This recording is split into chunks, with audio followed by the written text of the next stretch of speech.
খেলোয়াড়রা তাদের নিজেদের প্রফেশনটাকে এখন চোখ বন্ধ করে তাদের প্রফেশন হিসেবে নিতে পারবে, এবং সেই মুহূর্তটা আমার মনে হয় চলে এসেছে।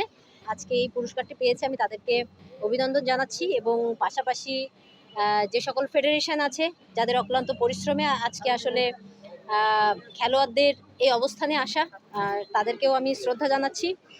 এবং আমাদের গণপ্রজাতন্ত্রী সরকারের মাননীয় প্রধানমন্ত্রী এবং আজকে অনুষ্ঠানে আমাদের ক্রীড়া উপমন্ত্রী প্রতিমন্ত্রী উপস্থিত ছিলেন।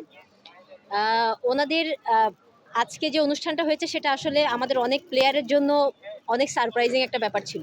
3-4 মাস পরপর যেহেতু চেঞ্জ হবে, তো আরও প্লেয়ারদের মধ্যে আরও উৎসাহ বাড়বে এবং তাদের মধ্যে আরও কম্পিটিশন যে ভাবটা ওটা তৈরি হবে। এবং যারা আমরা এই পর্যায়ে আসছি, আমরা সবাই চেষ্টা করব যে আরও। অ্যান্ড অবশ্যই লাস্ট কয়েক মাস আগেও আমি আমার সিজন শেষ করলাম 1 মাস আগে। তো এখন যদি বলতে যাই, আমাদের সিজনের দিকে আর তাকাতে হবে না, কারণ এত বড় একটা সম্মাননা দিয়েছে আজকে, এত বড় একটা ইনিশিয়েটিভ নিয়েছে মান্থলি আমাদেরকে দেওয়ার জন্য।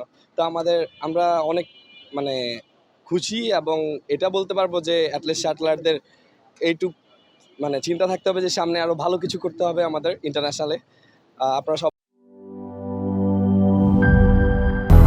200-র বেশি সার্ভিস ও ফিচারে লেনদেনের সব বিকাশ অ্যাপে সম্ভব।